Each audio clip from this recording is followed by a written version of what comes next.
The synoptic problem is one of the great unsolved mysteries of history. It has often been fraught with intrigue and prejudice, and may have significant ramifications for our study of the New Testament. Synoptic literally means seen together, and in the context of New Testament studies refers to the Gospels of Matthew, Mark, and Luke, collectively known as the Synoptic Gospels.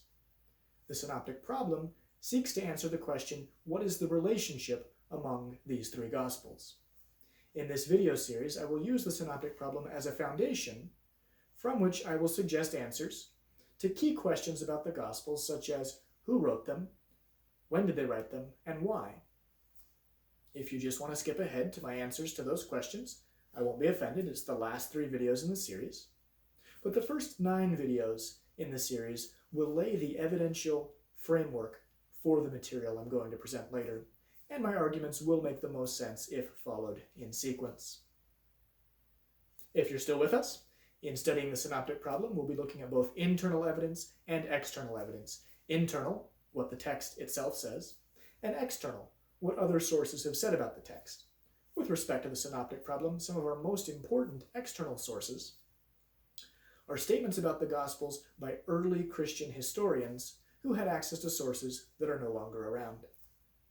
The synoptic problem has been studied for centuries, and scholars have known for years that there is some form of a literary relationship among Matthew, Mark, and Luke, given the amount of material they have in common, the order of material they have in common, and even the precise word choice and sentence structure they often have in common.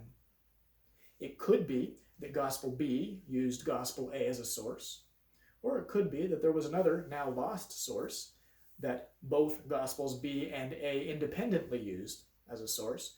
There are many such theories. For an excellent, well-written introduction to the synoptic problem, and a back and forth on some of the key theories, I highly recommend the book The Synoptic Problem, 4 Views, edited by Porter and Dyer. In the next video in this series, I will briefly outline 5 of the many theories that have been put forward in answer to the synoptic problem that I think are particularly relevant to this question. And I will look at the best forms of evidence that have been brought forward in favor of each. It is not my intent to do a deep dive on every word or phrase that has been put forward as evidence, and I recognize that no theory of the synoptic problem can explain every word in the Gospels. Scribal errors and scribal harmonizations over the years alone would prevent us from doing that. And it is certainly not my intent to oversimplify the synoptic problem. It is indeed complex. The evidences we'll be looking at have been developed and discovered by scholars at the top of their fields. And while scholars may disagree about the best interpretation of the evidence, and thus the theories that derive from that, I posit that the evidence itself merits serious consideration, and that whole categories of evidence should not be set aside simply because it is challenging to reconcile them with a favorite theory. My objective, then, is a meta-analysis of synoptic studies.